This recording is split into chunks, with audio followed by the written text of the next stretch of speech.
Uwo muntu uri kubona kuri screen zawe ushobora kugira ngo ubwo ni uburwayi afite, ariko waba wibeshye. Uwo muntu uko nguko ameze niwe wabyigize, ndetse arumva amerewe neza kuba ameze gutyo, nta kibazo bimutwaye kuko arumva atewe ishema nabyo.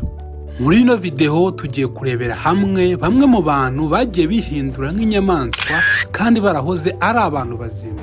Urakaza neza kuri Menya TV show, aho uzajya uvana amakuru y'umwimerere. Icyo usabwa wewe ni ukora subscribe aho munsi kugira ngo utazongera gucikwa n'indi video iyo ari yo yose ifite amakuru utavana ahandi.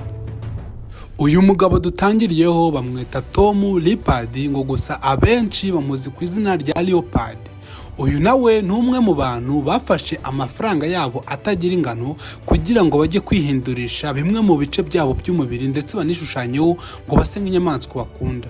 Ngo ubundi uyu mugabo ngo yavutse nk'abandi bana bose, nta kibazo yari afite mu mikurire yiwe, gusa we ngo yumvaga akunda iyi nyamaswa imeze nk'ingo bita Leopard, kano kaba mu ishyamba kazi kwirukanka cyane, ngo yumvaga agakunze. Mu gukura kwiwe bitewe n'ukuntu yumvaga akunze kano kanyamaswa, yafashe umwanzuro wo gusevinga amafaranga angana n'ibihumbi 200 kugira ngo yihindure nkako.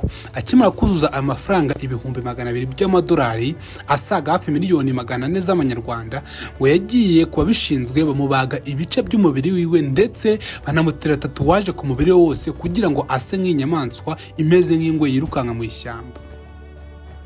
Gusa uwo mugabo ngo ni Tom Leopard, ibyo ntabwo byari bihagije gusa kumubaga ndetse no kumwandikaho kugira ngo yumve asa nk'iyo nyamaswa 100%, ahubwo we yafashe n'umwanzuro wo kujya kuba ahantu mu ishyamba kure kugira ngo yumve yisanishije neza neza nk'iyo nyamaswa 100%. Uwo mugabo ubu tuvugana amaze imyaka igera kuri 20 aba muri cave kugira ngo yumve ngo yisanishije nk'iyo nyamaswa 100%. Yafashe ibihumbi 200 by'amadolari, asaga miliyoni 400 y'amanyarwanda